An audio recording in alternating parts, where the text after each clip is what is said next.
Welcome to the smartest people in the room. We are glad you are here, and just by showing up today, you're already demonstrating your very own smarts. Today, I am thrilled to present two guys who have just published a really interesting must-read book for anyone who works in the music industry. And I promise you will leave smarter and more enlightened than you arrived. Before we get started, please let me take care of some business.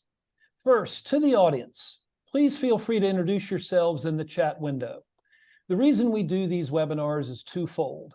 First, we want to showcase really smart people and the amazing work they do day to day in the music industry. But the second reason is a bit more nuanced. Many of you know that I am a music industry headhunter.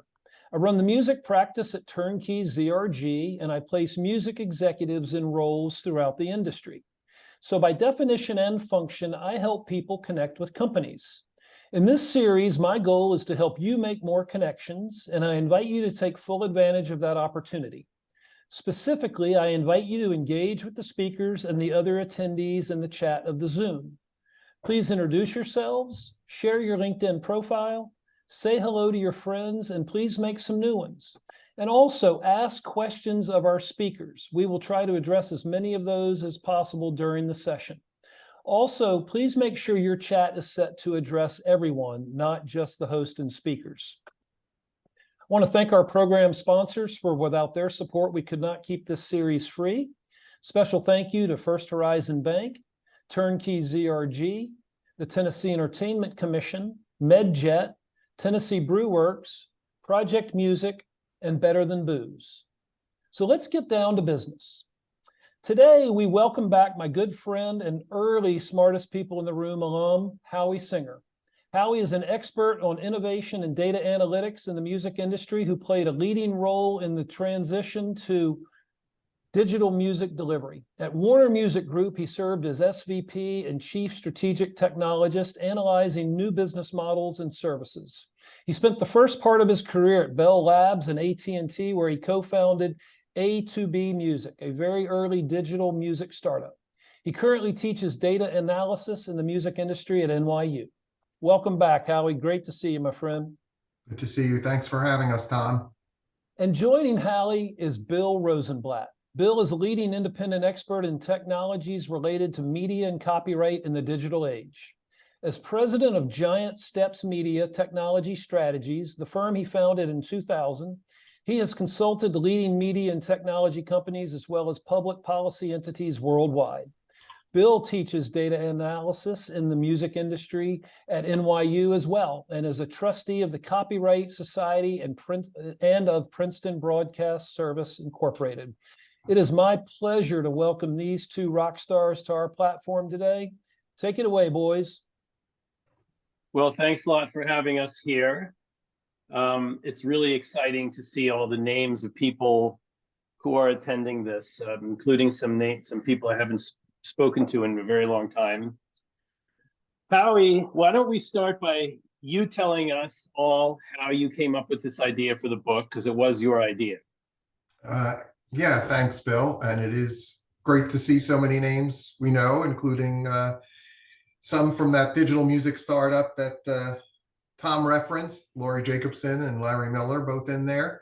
So the idea for the book, after, with Larry and Lori and other people, was part of the early digital music changes in the late 90s, lived through Napster, lived through iTunes.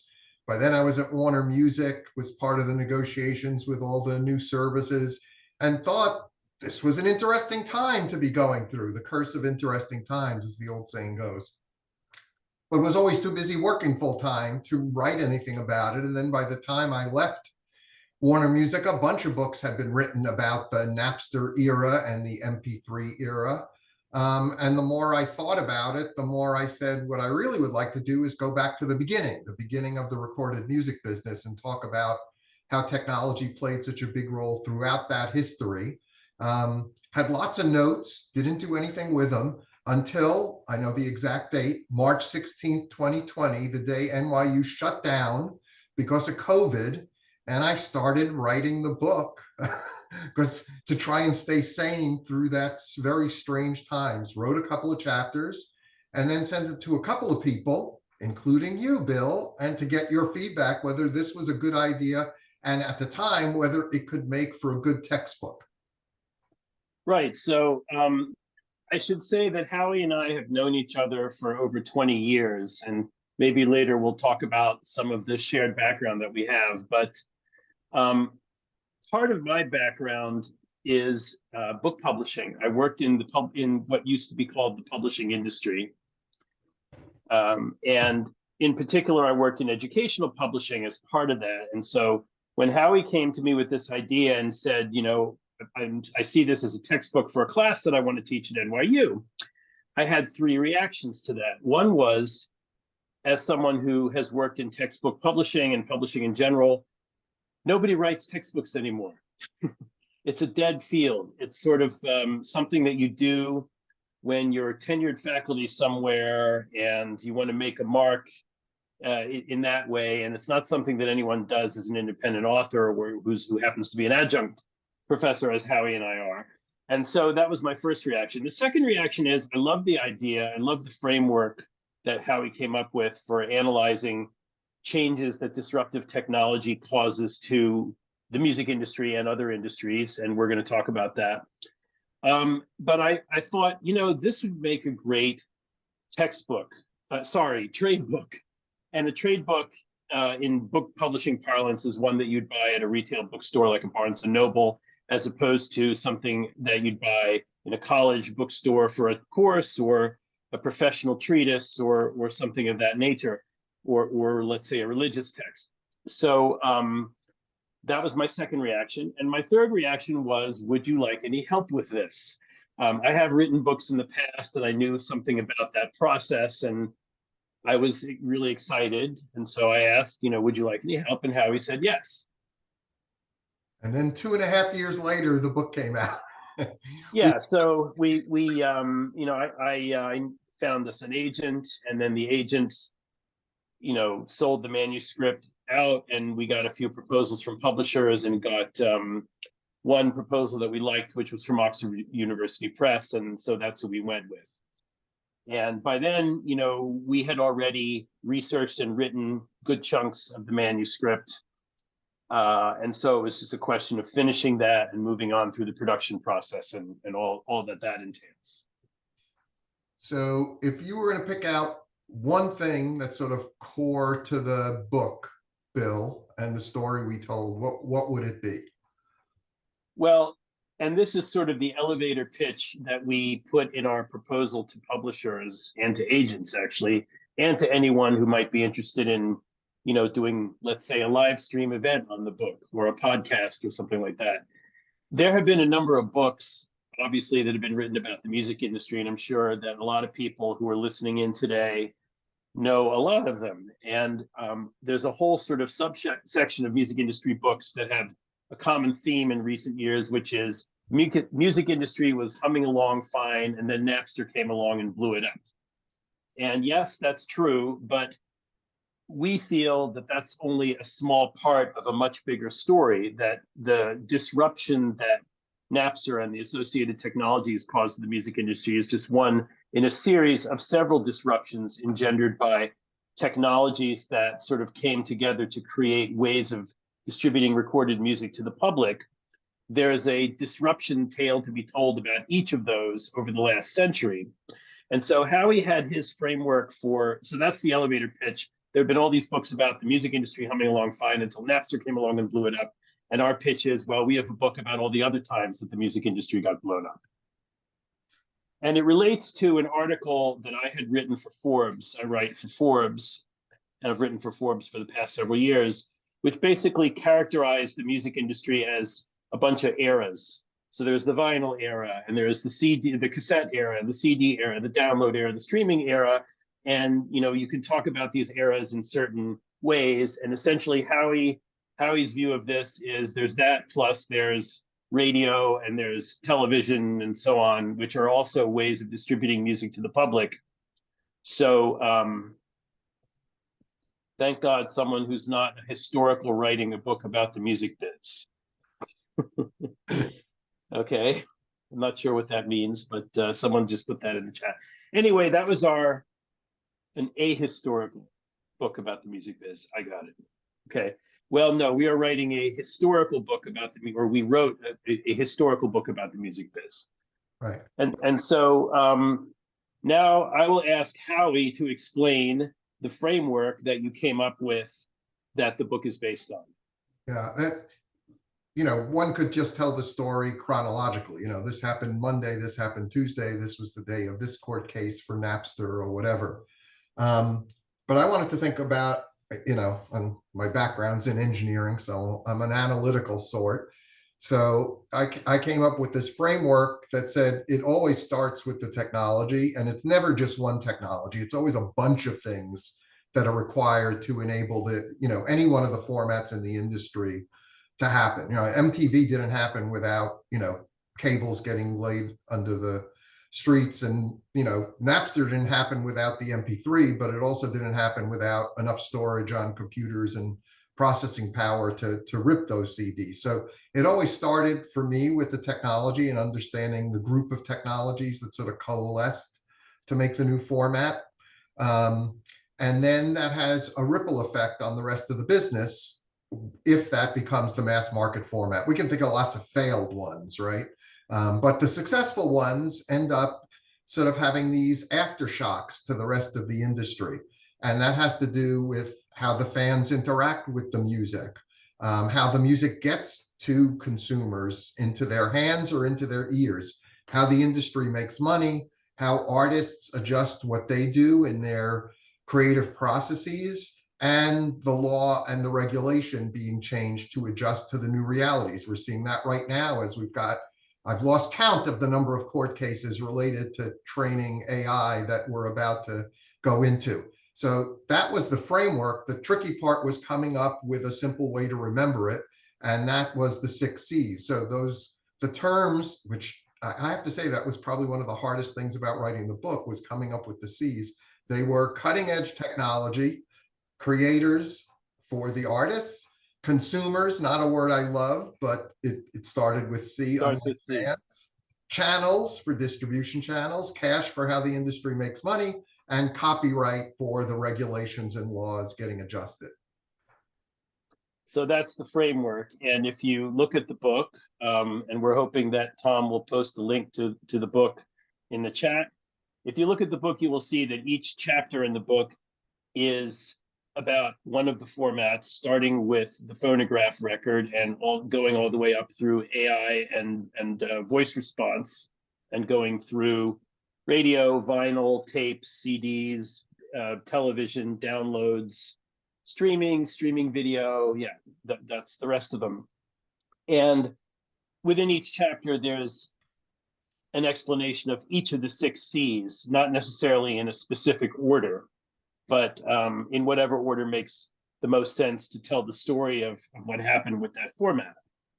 So that's how the book was organized. And when we did research, so Howie was at the real core of what was going on in the transition to digital and download and streaming eras. So Howie wrote a lot of that part of it from memory, essentially. And I have a background that includes radio. In fact, I see Brad Hill in the audience here, who is one of the people I met when I was doing college radio. And he is a legendary radio personality for classical and jazz and all kinds of other music. I used to listen to his show and learn about music by listening to his show every week. Anyway, I have a background in radio, so radio was a natural thing for me. But we did a lot of research. Someone remarked that there's something like 80 pages of references in the book, and at the back of the book. And we learned a bunch of things that we found interesting or surprising or amusing or noteworthy in some other way. So why don't we talk about some of those? Okay, I can go first. Let's go back to the beginning, to the early days of the phonograph. So, I'm a tech guy. I worked with folks at Bell Labs and Fraunhofer when MP3 and AAC happened, and I was really interested in how do these compression schemes figure out what zeros and ones to throw away and end up with a good song? And, you got Fourier transforms and all this other tech stuff.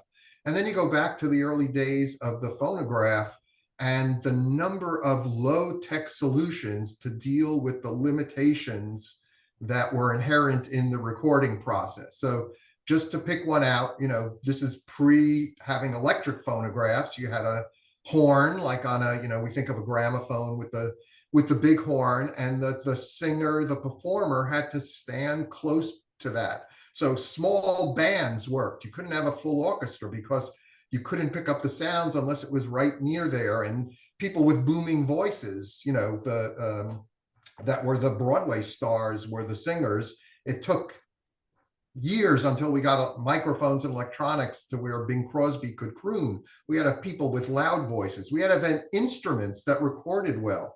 Pianos didn't record particularly well. And to help solve that problem, they would sit the piano on blocks so it was higher up and take the back off of it to get a better sound for recording. Another example is if they had more than a handful of performers, and many times they had, a singer and one instrument because it made the recording process easier.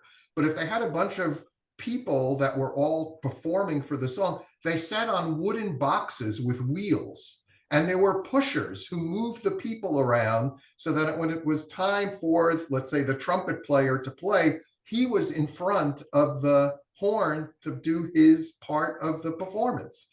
I mean, it was crazy when you think about how they came up with these, what were really low-tech solutions to the technical limitations of the early days of recording. Okay, and that's a great example. And we should also mention that one of the things that we found was Bing Crosby was a real pioneer in the music business. He ushered in the era of electrical microphones so that you didn't have to be a belter, you could be a crooner like him and record your voice. And his other huge innovation was the use of tape recording. Tape recording came in, it was developed in Nazi Germany, and when the Allies won the Second World War and kind of came in there and see what there was to be taken, in addition to Volkswagens and the rocket team, we took tape recording technology and brought it back here. And one of the first people to use it for anything was Bing Crosby, who figured that here is a way that he can do his radio show and then have it be recorded, so then he can rebroadcast it for the West Coast later instead of having to do it again for the West Coast later. So that was the big innovation. And then he sold one of his machines to Les Paul, the great guitarist, who used it to invent multi-track recording. So Bing Crosby is a real memorable figure in the history of music and tech. So the one that I wanted to mention, an example of disruption that was noteworthy or could be, instructive today, was the idea of cassettes and how they became popular. So cassettes were not the first tape cartridge format. They were, depending on how you count, the third or fourth or fifth at least, not even counting reel-to-reel, which isn't a cartridge. And in the late 60s, when cassettes had come out, they were just these convenient pocket things to be used for dictation or voice memos or what have you. The inventors at Philips in the Netherlands did not think of the cassette as a real serious music format. And there were people working on serious music formats in the tape cartridge format. One of them was a car dealer in Southern California named Earl Madman Muntz.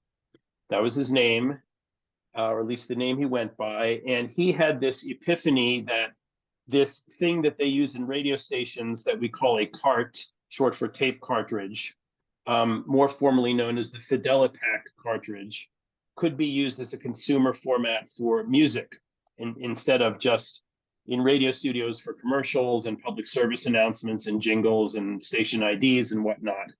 And so he marketed this format, and then I'll omit a bunch of steps, and that sort of morphed its way into what we now know as the 8-track. But cassettes were sort of sitting there in the background, and they had some properties that the 8-track didn't, such as they were smaller, they're less than half the size. And you could access any point in a cassette that you wanted via fast forward and rewind. Whereas an 8-track, all you are able to do is push a button and go to the next track, which is typically an album side. So you had, what we call random access.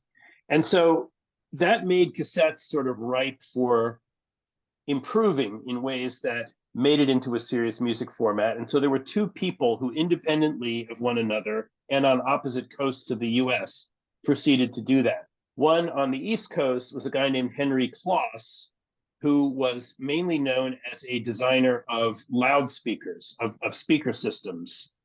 And the first speaker system that I bought when I was a senior in high school was, if anyone's old enough to remember this, Advent speakers.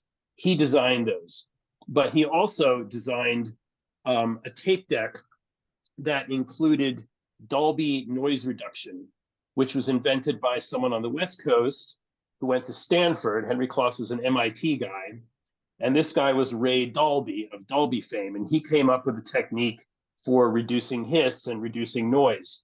And the third innovation came out of DuPont chemical company, which was chromium dioxide tape formulation, which gives you better frequency response.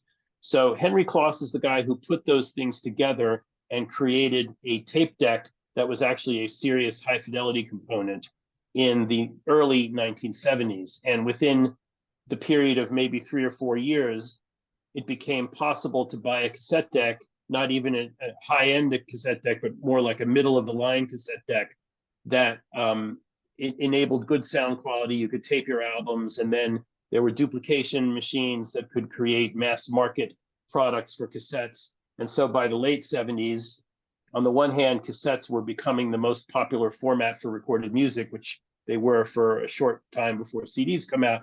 On the other hand, there was this whole home taping thing, which is a whole nother subject. But the idea that a convenient format got all the attention of R&D to make it into a decent quality or good enough quality format was a real instructive principle. It goes back further, right, Howie, to the disc versus the cylinder, and maybe you can explain that. Sure. That thanks to Jim Griffin, who many of the folks know, he's the one who sent me this Edison cylinder. This is why they call it canned music, right? Because the box looks like a can. And John Phillips, is that true? That is true. Oh, okay. I did not know that. All right. John Philip Sousa called it canned music, although he made a lot of money with his recordings.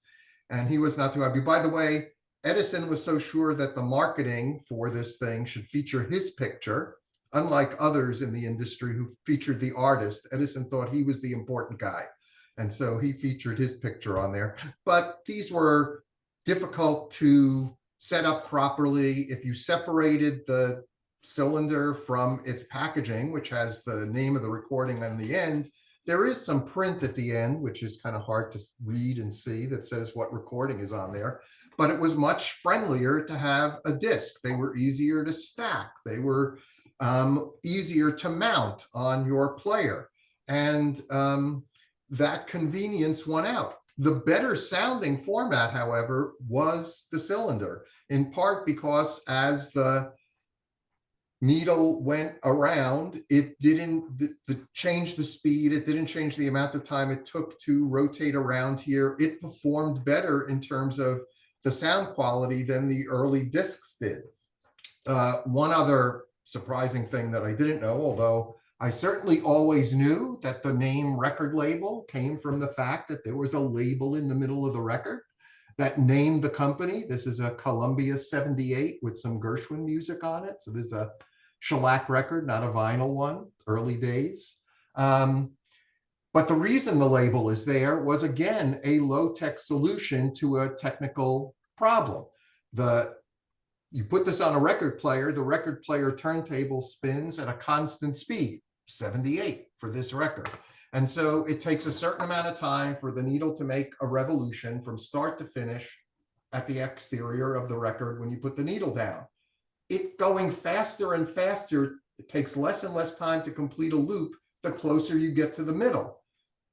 And if you made the recording grooves all the way to the center of the record, it would jump out of the groove because it was going too fast and couldn't stay in its groove. So to solve that, they put a paper label at the middle so that the needle would stop before it ever got to the fastest times it was going around. And it became a great place to put the name of the song and the name of the artist and the name of the record label. And we still have record labels today.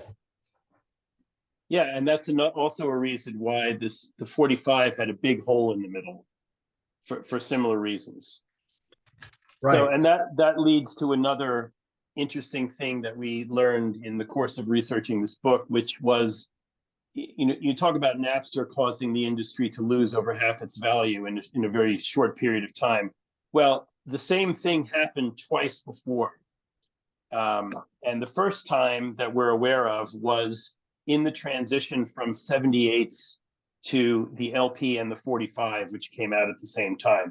So this happened, the LP and the 45 appeared in the late 40s during the post-World War II economic boom, which is one of the biggest economic booms in US history.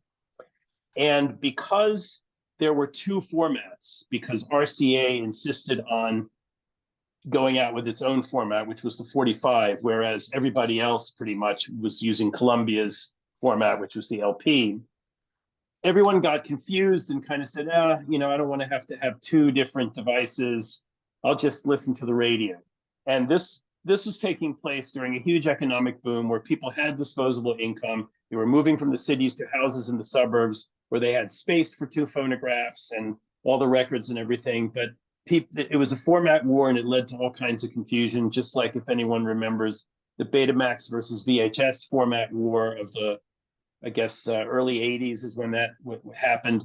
And so as a result of the format war and the confusion of the marketplace, record industry revenue nosedived by about a quarter. So not as bad as Napster, but when a lot of other industries were doing great, the record industry was doing terrible. And the only thing that pulled the record industry out of its slump was something called rock and roll, which came several years later and caused there to be a market for the 45, for the 7-inch 45. Now, all of a sudden, there is something that you want to put onto a 45 so that teenagers can go buy it and carry it over to their friend's house and so on, whereas the LP was used for classical and for Broadway and increasingly for jazz and other music. And so if rock and roll hadn't come along, there would have continued to be this industry slump. So I thought that was an interesting thing when I was looking into that. And one more low-tech solution to that issue of conflicting formats, which anybody who was on this call who knows what I'm about to show will be showing their age. Yes, the spider. The spider that would let you adapt from that big hole in the middle of your 45 to put it on your record player with a spindle. Yeah, because the one that came with your record player, you lost it. And so you had to go to the record store and get a 10-pack of these spiders to put on your individual 45s. Right. Right. So what should we talk about next? Should we switch gears a little bit and talk about things other than the book? Posted in the chat, please. How about some, people always talk about the industry's interactions with Napster about being a big mistake. How about some other big mistakes that people or the industry made? I can think of one if you want me to go first. Go ahead. So the one that I thought about, again, let's go back to earlier days. So there was a painting of a dog listening to Edison early recording machine. It did record the human voice because Edison thought it was going to be good for dictation, not just for playing entertainment. And that painting had Nipper, right, the little terrier sitting there listening, and it was titled His Master's Voice because he could hear the recording of his master. And they brought that to Edison and said, we want you to use this as advertising. And remember, I showed you the cylinder. Edison thought he was the important thing to market and not this little dog. He turned it down. What became probably the most famous corporate logo of the 20th century, he turned it down. they redid the painting to have a gramophone, which didn't have recording capabilities. So it was kind of a strange thing, because the thing they were showing off was the dog listening to his master's voice. And unless his master was Caruso, he wasn't going to hear a recording that had his master's voice, but that was still the name of the painting. And it became the logo for Victor, RCA Victor, and something that we all know, I think was voted the most recognized corporate symbol for many decades in the 20th century. And it was all because Edison didn't want to pay for the use of the painting. Okay, well, I can't think of a mistake that's of the same order of magnitude. So I'll offer a smaller mistake that I think happened, which was, again, relating to the cassette. The record labels went cheap on the quality of the cassettes that they made and sold commercially for more than, or eventually the same price as, LPs. They used the cheapest quality tape formulation. They didn't use Dolby noise reduction. And one of the reasons given for why so many people were taping at home, I mean, there are many reasons, but one of them given was because the quality of commercial cassette recordings was terrible. It sucked. And so they could have, the record industry was very, very up in arms about home taping in the late 70s to early 80s. They tried to get the government to pass a tax on blank tape, which they did later for digital tape, which is, you know, one of the failure formats. And they tried to do various things to cut down on home taping. This was more of a deal in the UK than it was here, because the UK is where the dubbing cassette deck first got introduced to Western markets, and there was a whole big court case there that went up to the House of Lords. And there was the whole home taping is killing music campaign, which came out of the BPI, which is the British equivalent of the RIAA, which was pretty much the object of ridicule more than anything else. And there were many factors why home taping was popular, but one of them certainly was because the commercial products were no good, whereas there were a lot of very good quality LPs, and the record industry could have just sort of sucked it up and put more money into making better quality products at that time. And I thought that was a mistake. Yeah. It was an easy fix. There was another one that is in the area of tapes, which was that the first Walkman, which took tape portable again, had 2 headphone jacks because they were convinced that people would want to listen together. And of course, that was the product that made everybody stick headphones on their head and take music listening completely private rather than sharing it with your friends. So Tom asked us, of the 10 key changes, which one do we think is the most disruptive? That's a tough one. You know, it's tempting to just sort of say, yeah, well, I guess Napster was the most disruptive. Certainly in terms of the loss of revenue in the industry, that was the most disruptive. I think that we're living through the possibly most disruptive one now, which is generative AI. I don't know. What do you think? I think the most disruptive one is streaming, because we went from a product business to an access business, and it changed so many things about how we make money, what artists are doing. You know, the fact that, you know, Mark Ronson, a great music producer, is in an interview talks about worrying about completion rate of the listening to his songs, because if people, obviously he doesn't get paid at all if people skip at 28 seconds on Spotify. So he's got to have 30 seconds of listening. But if the song doesn't complete, that piece of data gets fed back into the algorithm as well. And then, you know, that song isn't going to show up in as many playlists because of that data showing it didn't engage fans the same way. Clearly, Uptown Funk got listened all the way through many, many times. Well, and you could even sort of argue the opposite point, which is the most disruptive thing in the music industry was the creation of recorded music as a product, period. Right. Back, you know, over a century ago. But Tom says, how about record labels not protecting the data on CDs with what could have been some kind of watermarking? Well, you know, was that disruptive or not? That's arguable.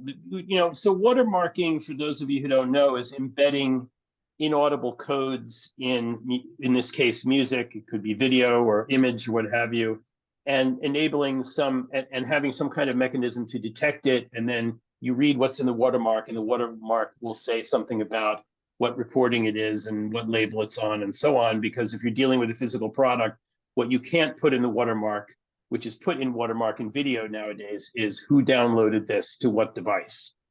And there was a lot of activity around watermarking. This happens to be something that I've been involved with for quite a while in various ways. I've worked with a number of vendors of that technology. I've been an expert witness in lawsuits related to that technology and so on. And one of the problems with that is the fact that there are a lot of different proprietary watermarking schemes. There's no standardization, and they're all protected by various types of intellectual property, such as patents and trade secrets. And all of the owners of this intellectual property wanted their, licensing fees, and the labels didn't want to pay them, and so on. And so that's one reason why watermarking never happened, and it's similar with the DVD and the video industry. Yeah. It's also worth remembering what the state of the computer industry was like when CDs were first issued. You couldn't take the data off of a CD and store it on any computer. There was no computer that could hold that much data. They couldn't hold a song, let alone a whole CD's worth. There were no CD players for computers. There were no CD burners. The processing power of the computer, when the Apple and IBM first brought out, didn't have the horsepower to run the algorithms that eventually became the key to ripping songs off the CD. So there were many security obstacles that existed from getting the bits off of a CD that one after another were knocked away by technology after the introduction of the CD. Yeah, and so if there was a mistake there, it was a lack of foresight to see that was inevitable. Right. And so Mike Bevel mentions the lack of a requirement that PCs observe the do not copy flag. Well, that was never going to be a serious proposition to PC makers. That was never going to get anywhere, because if even if by some crazy, I don't know how, they agreed to accept that, there always would have been black market or gray market products or something some way to skirt around any regulation like that. And that's there have been a number of regulations that have come up that have been skirted around in that way. Yeah. So we have just about 20 minutes left, and maybe we should sort of switch gears here. Howie, how did you get involved with music? How did that come about? Well, as an industry, it came about kind of late for me. I was, as Tom said in the introduction, I started at Bell Labs writing software for retail stores and call centers and factory automation, had nothing whatsoever to do with music. And, gradually my responsibilities at Bell Labs changed. And interestingly enough, I'm sitting about 8 miles from the building I worked in. And if anybody watches the show Severance on Apple, that's the building I worked in. It's now used for filming TV shows and movies, as well as has a library and a Montessori school and all these other things that one would never have expected in that building when I started there a long time ago. And there was a guy that had shown up at AT&T's consulting arm when I had a job to try and figure out what AT&T could do in terms of creating new businesses with technology. Anybody who knows the history of Bell Labs knows that they've had enormous influence and inventions, from satellite communications to the cell phone to digital cameras, that they failed to capitalize on as businesses, in part because some of the rules that the government had for regulations made their patents available to everybody, like for transistors. That was one of the trade-offs they made with the government to keep their monopoly in the phone business. But there were a couple of things that AT&T had. They were one of the patent holders of audio compression technology, AAC, which was a competitor to MP3. We also had software security. And this guy, Larry Miller, who's on this list, and now we both work for him at NYU. He runs the music business program at NYU. was also looking for new things that he could be doing in the consulting arm. He had a background in the music industry. I didn't, but we teamed up and started pitching the music companies on a startup that we started internally called A to B Music that would distribute music over networks. There were no broadband networks. It took over 10 minutes to download one song. And but that was the pitch we made. And the first time we went to one of the music companies and we played them the compressed music on their enormous speakers that cost more than my annual salary at the time.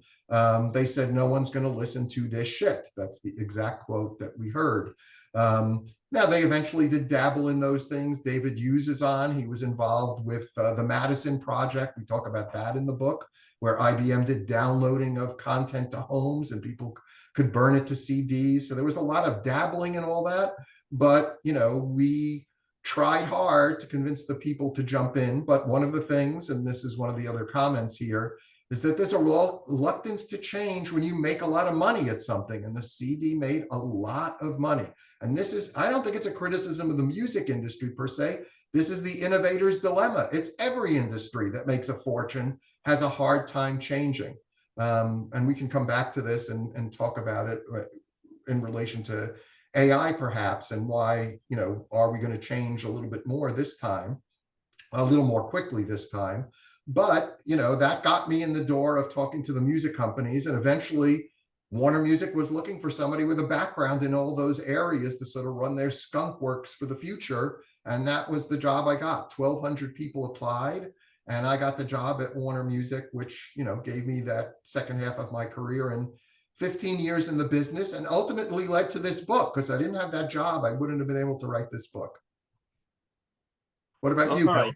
Yeah, so music has been part of my life since I was in the womb. My parents were both musicians. My father professionally in the Philadelphia Orchestra, a classical musician. My mother was a classical pianist. In fact, my little prop is this, which is a recording that my mother made as an 11-year-old girl in a recording studio in Philadelphia of a Scarlatti piano sonatas. And we found this behind a bookcase when I was cleaning out her house after she passed away several years ago, and I had it cleaned up and digitized. So anyway, I grew up in a musical family. I've played various instruments in my life, was in jazz band in high school. I'm currently in a rock band that does classic rock and soul covers. Larry's heard us play, and Howie's heard us play too. And I'm also a techie by background. And when I moved to New York in the early 90s, I found my way into the publishing industry as a techie in the publishing industry from Wall Street, where we were doing small P publishing at the Wall Street firm. Then I graduated to big P publishing, working for a few different publishing companies and working in the IT industry, on behalf of publishing companies as a marketing executive at Sun Microsystems, if anyone remembers them. And so I sort of went out independently as a consultant in the year 2000, met Howie shortly thereafter because he was kind of between gigs, between Reciprocal and Warner. Right, and was doing some consulting also, and that's sort of how we ran across each other. And I was doing a lot of consulting in what you might call content technologies, content management, digital asset management, and DRM. I ended up writing a book on DRM in the early 2000s, and eventually started getting hired as an expert witness in litigation. And one of the litigations where I was brought in was not the original Napster litigation, but a sort of son of Napster litigation that came along a couple of years later, where the entities that had bought the Napster assets after it had shut down were being sued, one of which was Bertelsmann, ironically, which owned or part of Sony BMG, which was on the other side of the same litigation. So, music was a natural fit for me, and it was a pretty, eventual but inevitable process for me moving from publishing into the music industry professionally. And I gradually got more and more involved in the music industry proper, working with a couple of the major record labels, including with Howie when he was at Warner, and working with Spotify and various startups and whatnot. And I sort of severed my ties with the publishing industry as far as technology is concerned. Now I'm just an author. and joined the music business faculty at NYU 5 years ago. And so that's kind of my background and how I got to this. And the book that I wrote about digital rights management was more of a technical book, but it certainly had a lot of content related to things that we talk about in our book. How about one big musical thrill or concert or something like that? Gosh, well, so I've gone to a lot of concerts in a lot of different genres, and quite frankly, some of the stuff that I tend to go see is nothing that most people have ever heard of. My wife works in the classical music business. She is an oboist with an MBA and from NYU, as a matter of fact, and is a partner in a PR marketing and consulting firm, on whose behalf she is currently on her way to China at the moment. She's literally on an airplane there. And so I go to a lot of classical shows, which I did when I was little, with the orchestra and all that stuff. I was a big prog rock fanatic in high school and college. But I have to say, among my most noteworthy musical moments, I would have to say, most recently, in 2017, I took my son, then 14, to his first rock concert, which was King Crimson at the Count Basie Theater in Red Bank, New Jersey. And he has a set of musical interests that include classical, early music, and metal. And so seeing King Crimson was a natural for him, and he thought it was the most phenomenal thing that he had ever seen in his life. So being able, and I had seen King Crimson for the first time during college in 1981, which was another amazing show. The first concert that non-classical concert I ever saw was Elton John at the Philadelphia Spectrum in 1974, where I went with some friends and their father. And the thing that I remember most about that show, I'm still a closet Elton John fan, by the way. The thing that I remember about that show was that it was really loud and the sound quality was really terrible. Recently, I went to see The Who at Madison Square Garden. I was remarking very similar venue, Hockey Arena in Philly, Hockey Arena in New York, but the sound quality was excellent. Fast forwarding that 40 plus years, they've really figured out how to do sound in these sports venues now. And of course, The Who were great. We're gonna have to make a trip to the Sphere and check out their sound system. So one of the more interesting things I mentioned that, I got into the music side of things when I was still at AT&T and Bell Labs, and AT&T was a corporate sponsor of the Rock and Roll Hall of Fame. In fact, we built a streaming jukebox for them that had every singer, every song from every performer who had been inducted into the Hall of Fames. At the time, it was the biggest jukebox in the world. It streamed music from the basement. It had all of 30,000 songs, which, that was something we were quoting to the newspapers then. And today it is dwarfed by the catalogs on Spotify and Deezer and every other streaming service that's in the world. But as a corporate sponsor, AT&T got to go to the Rock and Roll Hall of Fame inductions. We just had the most recent one at Barclays in Brooklyn. So for 2 years, along with the other people that were part of this music team, some of them at AT&T, we got to go to the induction ceremonies for the Hall of Fame. And this was 98, 99. So it was Eagles, Fleetwood Mac, Mamas and the Papas, Bruce Springsteen, Billy Joel, the Staple Singers. I mean, that's over 2 years. So that wasn't all one show. And I got to take my older son to one of those ceremonies.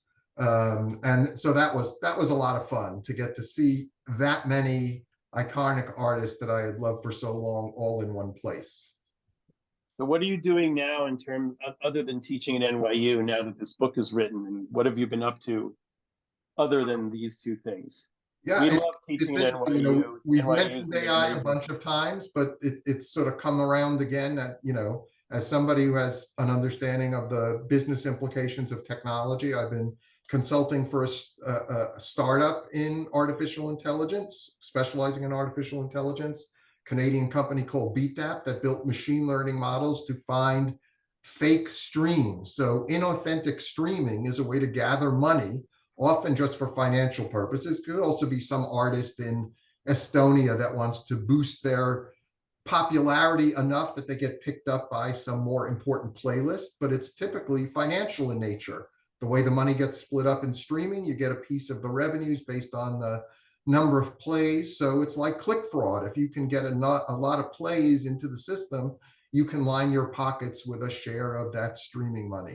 So I've been working with that company BeatDap for a couple of years. And I've also been consulting for Universal Music on generative AI because it's become such a big issue. So on my consulting side of things, AI has been good because of its controversies. Yeah, and so the consulting that I do is that I've done recently is more on the sort of rights administration side.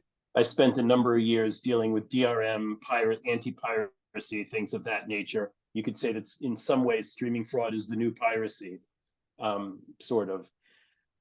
But I've been working with a couple of startups in the rights administration arena, and been working on the legal side with technologies involving content recognition and things like that. And I've also been working on the public policy arena, which is something that I enjoy doing. I'm working with WIPO, the World Intellectual Property Organization, on a number of issues related to rights administration and indie distribution for independent artists or in developing countries. So there's been a lot of stuff that we've been doing. We have 8 minutes left. We need to talk about AI. Well, You just did to some extent. Question. I think we'll come back to AI. What will be the next major disruption about beyond AI? And I think I'll answer that it's too soon to tell because I think we've barely started with AI.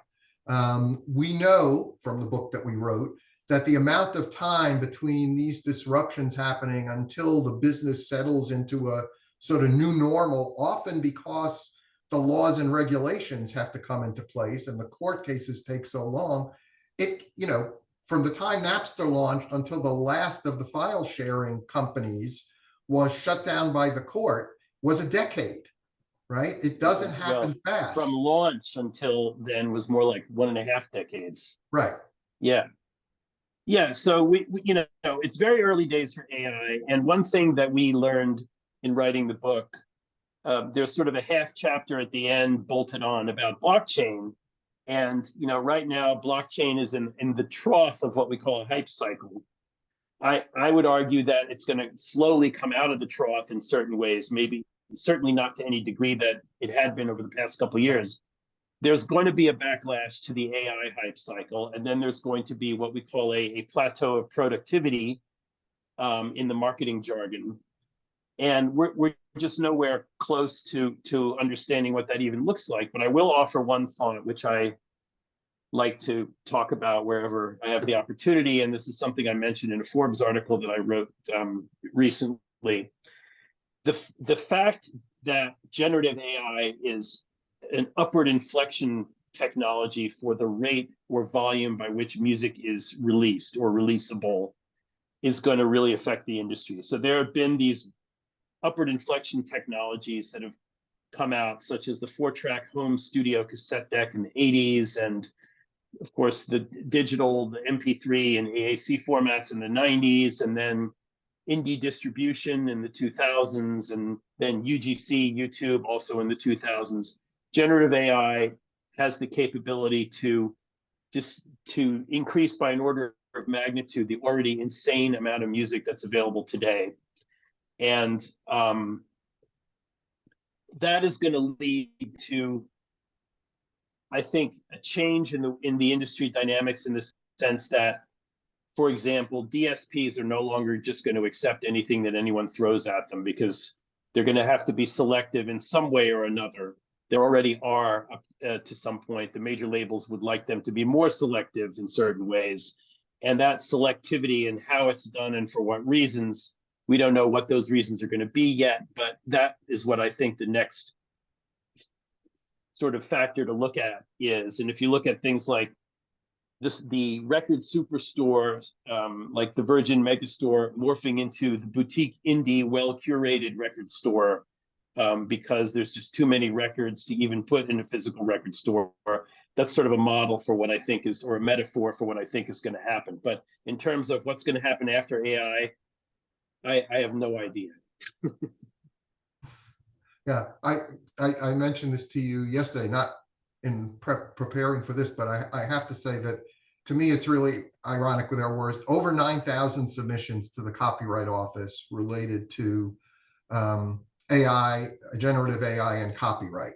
All the big companies submitted, the RAAA, Copyright Alliance, all the sides, and it's pretty clear, Anthropic, which was the AI company that was sued by the music publishers a couple of weeks ago, sort of laid out their arguments about why they think it's fair use for them to train on material without permission. But to me, the most ironic one and I'm not reading all of them, I need an AI to summarize them all for me and spit out a summary. That would be a helpful use of a chat. Well, the poor Copyright Office people do actually have to read them. They're obligated to read them. Right, and there's 9,000, but Andreessen Horowitz actually had, I think, the nerve to write in their filing that, they were counting on the rules working a certain way in terms of being able to use copyrighted material. And if now those rules are changed, it would be very disruptive to them and the investment that they have made in their AI models.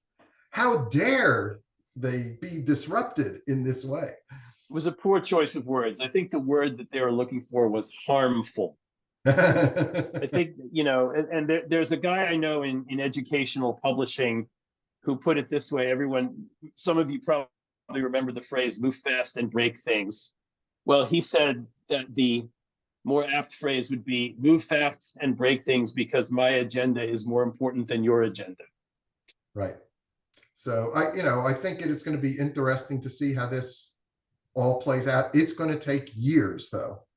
Kelly just wrote that's often the problem. She's been working on technology for a while. It takes a while for these things to percolate. It seems in hindsight that all these things we've talked about happen so fast, but that's because time goes faster as we get older. I'm convinced of that. Well, and not only that, but with AI, I think that what's a little bit different with AI is, look, I studied AI in grad school in the late 1980s, and to me, AI is not, it's a marketing term. It's things that computers can't quite do right now, but can sort of do, and we're working on making them do it. That's what AI is. And the definition of AI was different 3 years ago, and it'll be different 3 years from now. Yep. On that note, Tom. On that note, Tom, how are you? I'm fascinated with this discussion. I could sit here and listen to 3 more hours of this, but out of respect for your time and for our audience's time, I'm afraid we do have to cut it off. But let me simply say this, gentlemen. First off, I knew this was going to be a terrific discussion. I knew this book was going to be a fantastic read. Audience, if you don't have a copy of this yet, get one. It's must read. It's thick. And it's small font too. So get ready, get your readers ready. Seriously, I really appreciate all the great work that you all do in the music industry and trying to distill it down for knuckleheads like me. This has been really, really enlightening. To the audience, I will sign off with my normal customary sign off, and that is be nice to each other. That's really important right now. And I look forward to seeing you all here next week at the same time. If you're a Grateful Dead fan, you will not want to miss next week's episode. Thanks, everyone. Okay. Thanks, everybody. Thanks, Tom. Thanks, everyone, for coming on board today.